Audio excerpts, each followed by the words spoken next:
I want to thank the media for being here today on what is fairly short notice.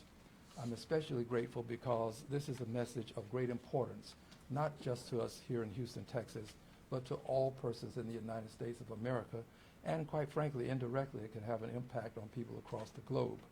Before we get into the actual message for today, we have persons who are with us, all of whom should be introduced because they are part of the effort to make sure Haitians are properly respected. So they will each come by, introduce themselves, and take an appropriate position here in the room. If you would, come right in, please.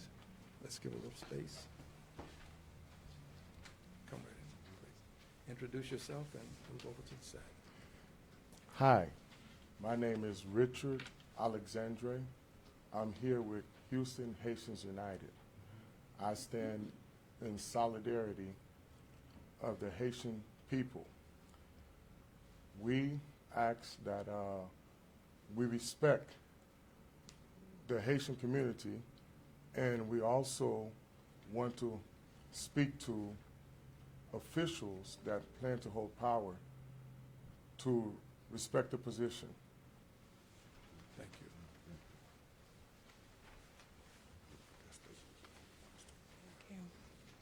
Hello, my name is Nikki Dulce, and I represent Houston Haitians United. We stand in solidarity to defend the dignity of the Haitian people and demand respect from all, especially from those who seek to hold public office.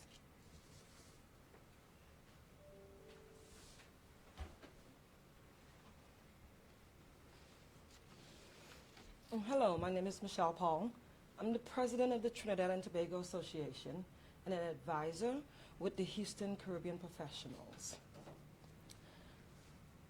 We stand in solidarity to defend the dignity of the Haitian people and demand respect from all, especially for those who seek to hold office, public office. Thank you. Hello, my name is Esther, and I represent the Houston Haitian United.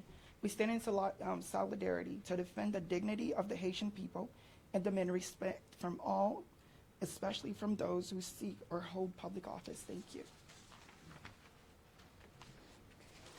Hello, Tutmoon. Hi, everyone. I am No Pierre. I represent Houston Haitian United as president.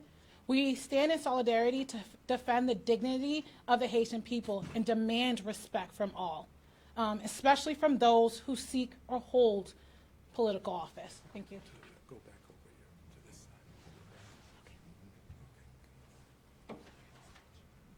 side. My name is Pastor Orlando Del Cid. I represent Faith United, and we stand in solidarity to pray for the divine protection of the Haitian people today. And we pray that God will give everyone wisdom, especially for those that are holding office. Thank you. We wanted to start this event with having persons introduce themselves and make a similar statement because we want the community to understand that there's unity in this effort. There is a desire now to make sure that this kind of circumstance never manifests itself again. Here are my words. This is not my first encounter with former President Trump and his attempts to weaponize hate against Haitian people. Let me read what I have put in the Congressional record as it relates to this. I did this because I knew that this day would come. I could sense that what the president was doing at the time when he was president, that it would be harmful to this country, and I am proud of what I have done to make it a part of the record. Here's what I placed in the record. On January 11, 2018, Donald John Trump held a meeting with a bipartisan group of congressional leaders that focused primarily on legislation that would provide a statutory protected status for individuals brought to the United States without documentation. At this meeting, as has been widely published, Donald John Trump made references to people from, I never use profanity, so I will use what I consider an alternative method of getting the message out. People from SHITHOLE countries. He also questioned why we need more Haitians or people from African countries, proclaiming that we should take them out. Donald John Trump suggested that Norwegians were better suited to be immigrants in this country, thereby casting contempt on citizens and hostility and sowing discord among the people of the United States on the basis of national origin. This was placed in the Congressional record in HRes 705 in the House of Representatives, January 19th of 2018. Just to give you some sense of what I thought then and what I think now about the weaponization of hate against Haitians and anyone else in this country, here is what followed in these articles that I filed, and they are part of the official record of the Congress. Resolved that Donald John Trump, President of the United States, is unfit to be president, unfit to represent the American values of decency and morality, respectability and civility, honesty and propriety, reputability and integrity, is unfit to defend the ideals that have made America great, unfit to defend liberty and justice for all as extolled in the Pledge of Allegiance, is unfit to defend the American ideal of all persons being created equal as exalted in the Declaration of Independence, is unfit to ensure domestic tranquility, promote the general welfare, and secure the blessings of liberty to ourselves and our posterity as lauded in the preamble to the United States Constitution, is unfit to protect government of the people, by the people, for the people, as elucidated in the Gettysburg Address, and is impeached for high crimes and misdemeanors. Now, this is what I placed in the Congressional record. I did so because, again, I saw the weaponization of hate taking place. Let's fast forward now. We find ourselves dealing with not his first attempt to weaponize hate against Haitians, but another attempt to weaponize hate against Haitians. It's important to put this in context because some might think that, well, he just made a slip of the tongue. No, this was calculated. This is what he does. And this is my final comment to you before we hear from others. People of goodwill have a moral imperative to unite against former President Trump's disrespect of Haitians for political gain causing pain. We must recognize the enduring resilience of Haitians in the face of centuries of economic hardship. And I say centuries because the Haitians liberated themselves and then had to pay France for having done so. They were literally extorted out of more than $20 billion. Hardships in tandem with invidious discrimination. People of goodwill cannot remain silent as harmful political rhetoric threatens the well-being of innocent people. It is our duty to defend the Haitian community, just as we defend the Muslim, Jewish, LGBTQ+, women, African American, Asian, Latino, Native American, and other subsets of society when attacked. Disrespectful injustice against Haitians is a threat to respect and justice for all, as evidenced by the chaos created against the people of Springfield, Ohio. If we as a nation truly stand for liberty and justice for all as proclaimed in the Pledge of Allegiance, we must stand together against former President Trump's wittingly or unwittingly dehumanizing Haitians for political gain. I'm honored now to ask the next speaker to come forth. He is Bishop James Dixon. He is president of the Houston NAACP. And we welcome him. Bishop Dixon. Thank you, Congressman Green, and thank you for convening such an important press conference today. And we appreciate your leadership competently and courageously, and as well as compassionately. Again, my name is Bishop James Dixon. I serve as the president of the Houston chapter of the NAACP, as well as representing the faith community, the Houston Metropolitan Ministers Conference, as well as Kingdom Builders Global Fellowship. Today, we're here to stand in solidarity to defend the dignity, to defend the dignity of the Haitian people, and to demand respect from all, especially those who seek to or who presently hold public office. We're here today to appeal to the moral consciousness of our city, our state, our nation, of all people who believe in democracy, all people who believe in freedom, and especially all people who believe that we are all made in the image and likeness of one God. Today, our hearts are troubled. Our hearts are troubled because a segment of the human family is facing dehumanizing conditions as a result of the hate rhetoric that has been promoted by and propelled by a person who is now seeking to emerge again as the president of these ununited states of America. It is very important for us to understand that we are all should be striving to become what we ideally call ourselves, the United States of America. But it is just this sort of rhetoric that continues to fracture the unity in our nation, and it's to the detriment of all. With no truthful basis, with no substantive evidence, Haitians have been described as those who eat dogs and cats and pets. This dehumanization of the Haitian community should be an alarm to every American, no matter what your political preferences are. This is about humanity. This dehumanization should be taken as an affront to all of us, and we should be standing together, united, not only for the Haitian community, but for all those who face such oppression. It's a continuing scheme to make citizens fearful of all people of color. The Houston NAACP is fully in support of demanding respect for Haitians and all victims of dehumanizing propaganda. Let me finally say I want to commend the mayor of Springfield, Ohio, Mayor Rob Root, who cautioned that the claim was false and harmful to the Haitian community in his city.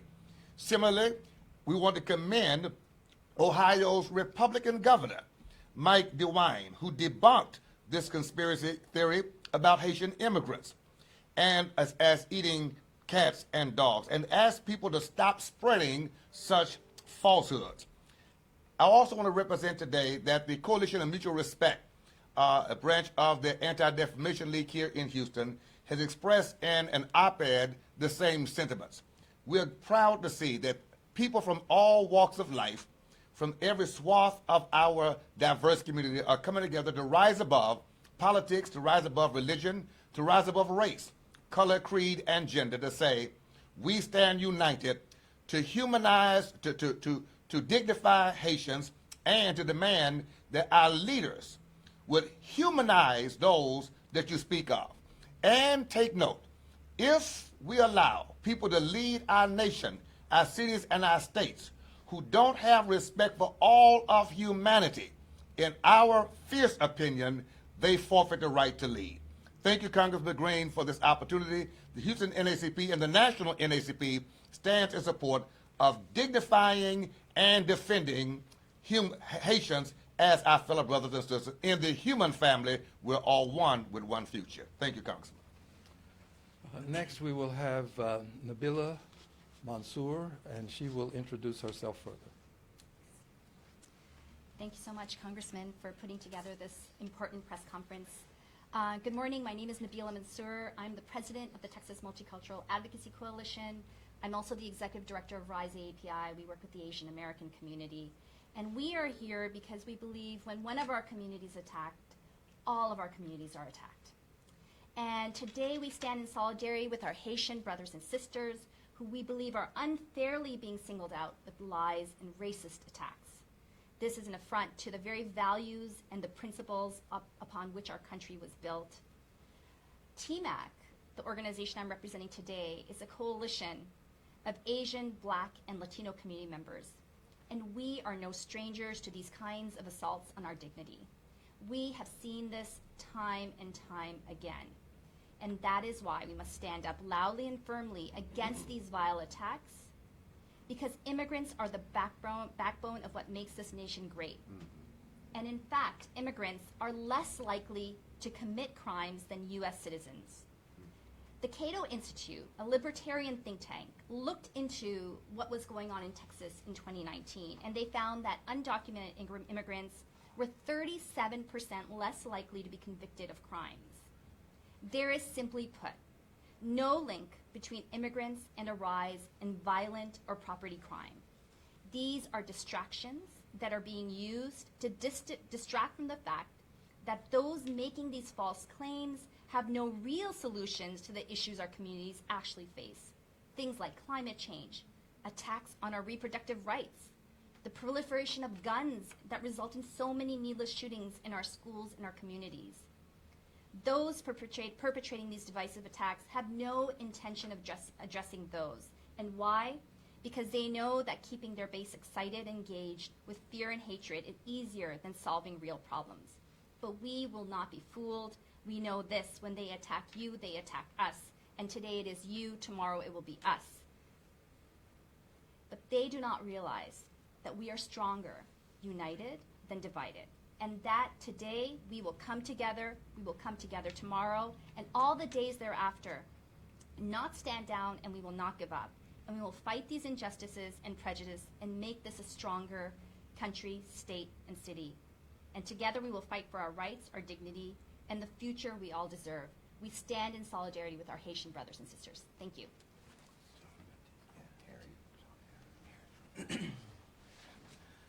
Next, we have Harry John Baptiste. Thank you, Congressman. My name is Harry Jean Baptiste. I'm Vice President of Houston Haitians United. Coming today, we definitely appreciate the support of Congressman, Bishop, and Nabila, correct? Yes. So, not to reiterate things, but as Vice President of Houston Haitians United, the only thing we ask for respect.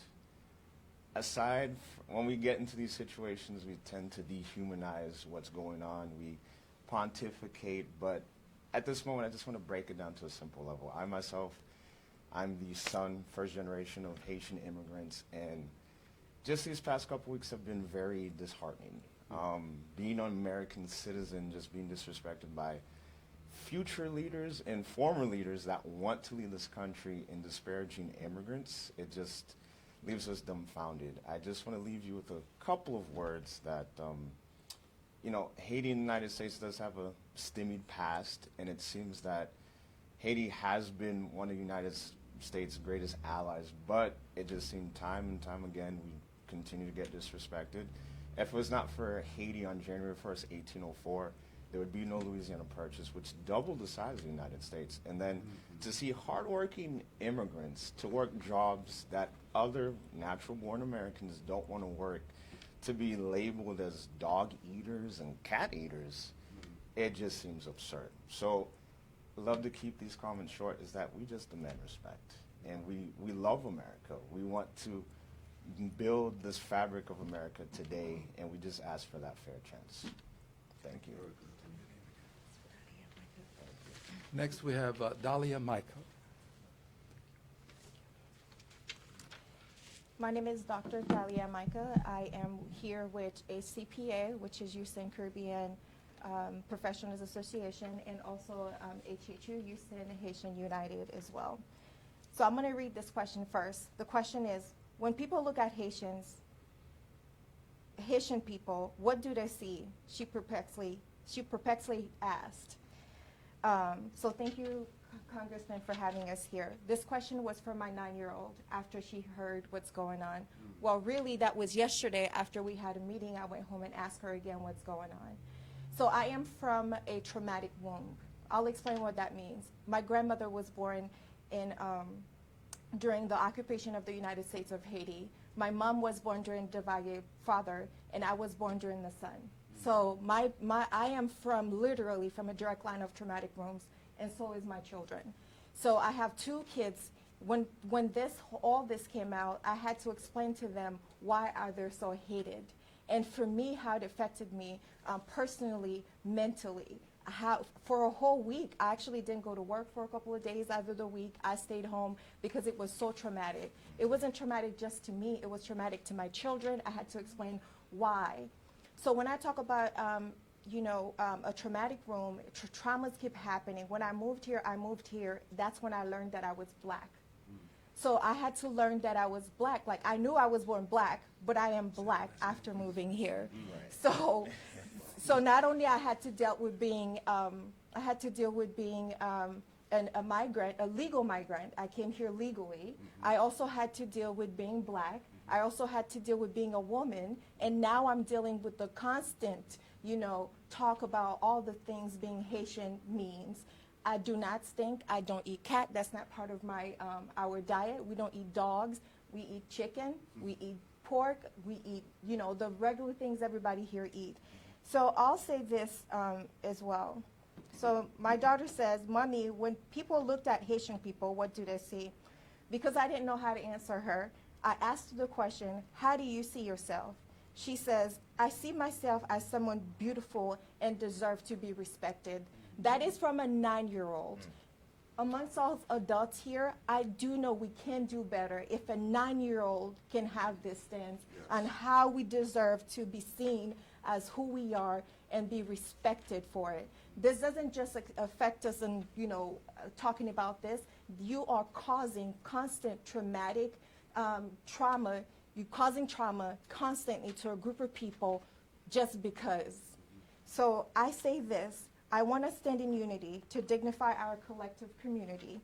As it says in the Haitian flag, l'union fait la force, unity is strength. So Congressman Green has talked a lot about unity. This is not just about, it was the Asian community a while back during COVID. It is the Haitian community. It's going to be the Muslim community. It's going to be the Latino community. It's going to be some other community. If we don't take a stance about it right now, this is affecting our children. Yes. So if the adults need to step down and let the children speak on this issue, let's do it because the children understand how it's been affecting them. What I am proud about to hear is with some people that were at the meeting yesterday, when I talked to them, they went home and talked to their children. And I did the same thing as well. And I constantly talk to my kids that you are beautiful, you're worth it, you are dignified, you're respected, you're loved, and all these things. So I speak on this from a different standpoint because of how I know it's affecting me mentally, my family mentally, and what gets me what gets me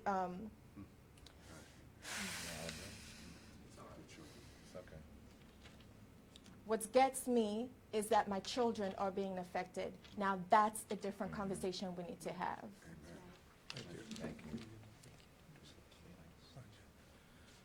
Next we have Dr. Sled Leonidas. My name is Dr. Sledge Leonidas. I'm the chair of Houston Morehouse Alumni Association. I am a chair and founder of Houston Caribbean Professional Association. I am co-founder of Houston Haitians United. Most importantly, I am a Haitian that demands respect. Demand respect for our many contributions. Demand respect for our families. This is personal to us, very, very deeply personal. I'll share my little personal story. I am one of 9 siblings. My sister, who's an attorney, is here with us visiting here. My parents worked hard. My mother, she was a registered nurse. She's retired now. My dad is an accountant, very educated man.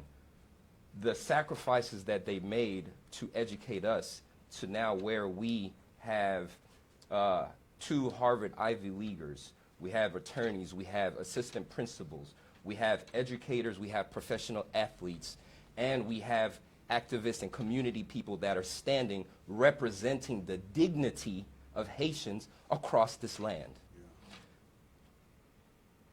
We could go down the long list of the accomplishments and contributions that Haitians have done and given to America and freedom worldwide.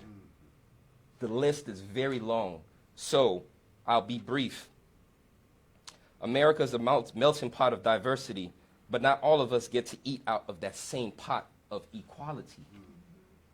We demand respect. We demand respect for the little girls and little boys that have to go to school and get bullied. I was one of those kids. We demand respect. I can relate to you. Mothers who are crying because their children are coming to them from being bullied at school. We demand respect for the physicians in the OR room, operating on everyone that is in need. For them, we demand respect. For our nurses, for our teachers and educators that wake up every day and go teach our children, who are the future of this nation, we demand respect. We're not asking for it. We're demanding it. We've earned it. On behalf of the community, on behalf of the Caribbean and the Africans and the Muslims and the Latinos, today is Haitians, but tomorrow it might be you. So for that, we have to be unified in the language of demanding respect in this melting pot that we call United States of America. So let's unite ourselves under that banner of dignity and respect.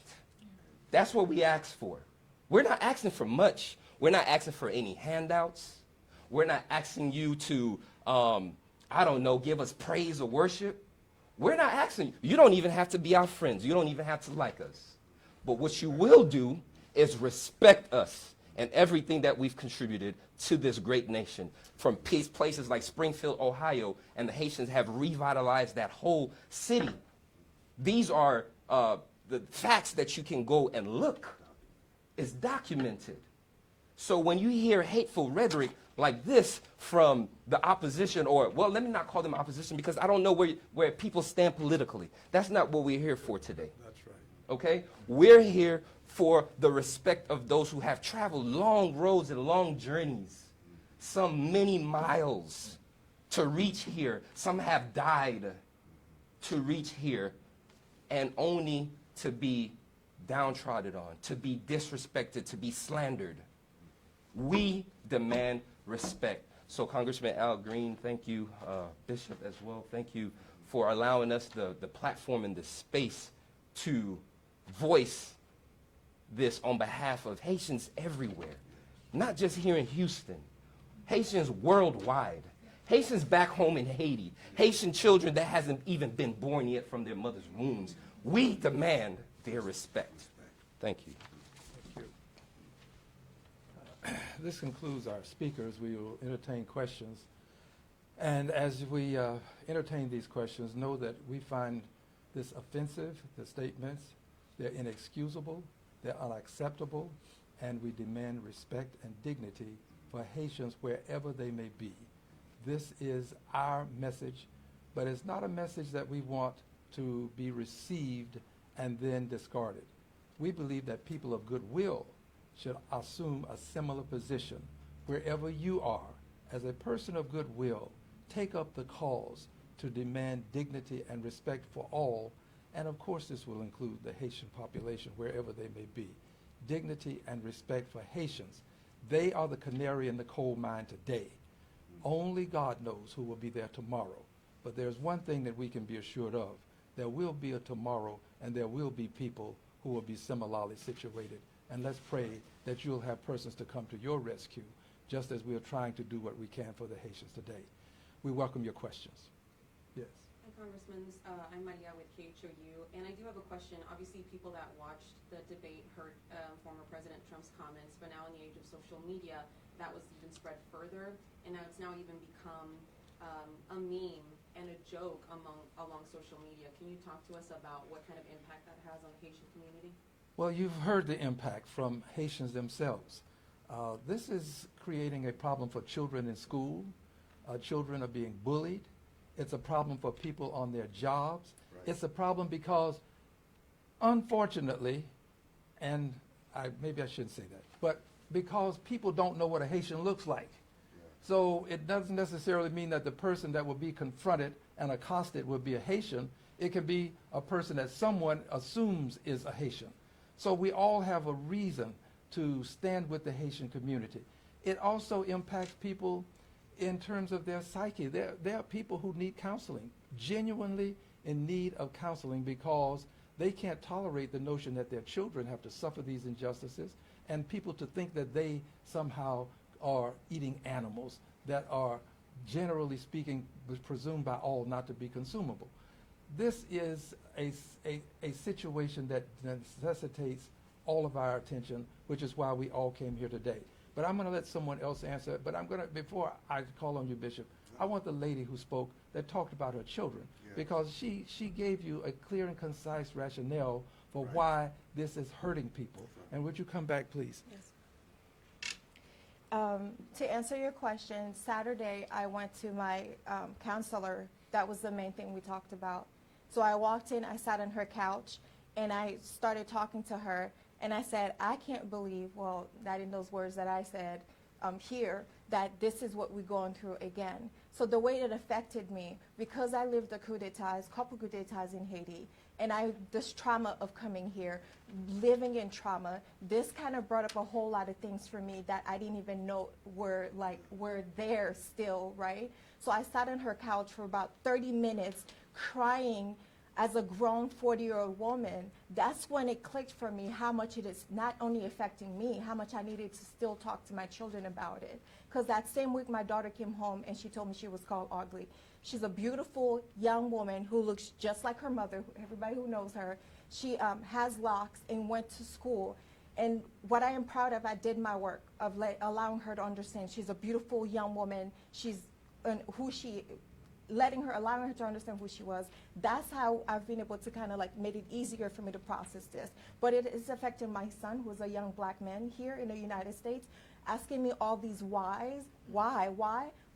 I don't know why people feel the need to hate a group of people just because you can, right? So it affected me. I shed tears talking about this. So it is affecting me. It's affecting my children. And I do know in this group right here, just behind me, the Haitians along with me, I'm pretty sure you've had to have some conversation with your children about this situation.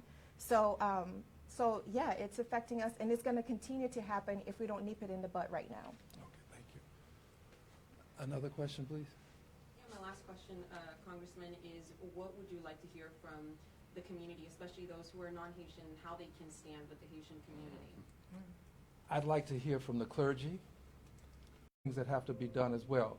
I think that the business community, I believe that the Houston Partnership should have a voice on these issues. These are issues that impact all of the people of the country, not just the Haitian community. So the chambers of commerce, in our case, is the Houston Partnership.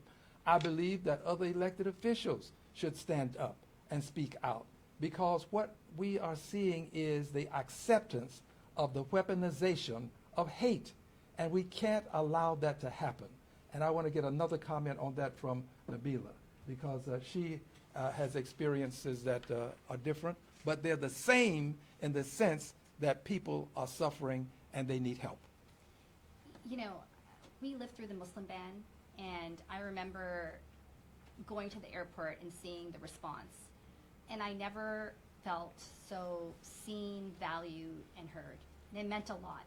And I think in that moment, it was like us fighting for our rights. Of course, the Muslim community is going to come out and fighting for our rights. But when we see the larger community galvanize and come out in a way that they just haven't before, I cannot tell you how heartening it is, and gives you so much more courage to know that you're on the right track. So I think the Congressman is completely correct.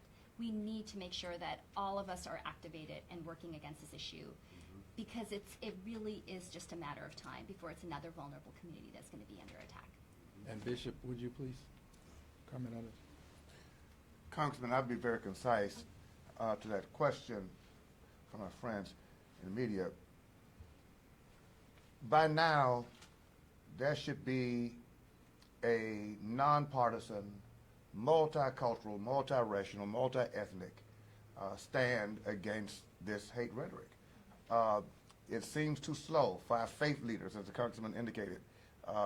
Houston is the capital of church world. We've got the largest churches. We've got the most churches. There are over 7,000 to 8,000 churches in our region. And we have voices that are speaking to millions and millions of people across social media and across television sets and in our congregations. And yet, the silence is loud. The silence is louder.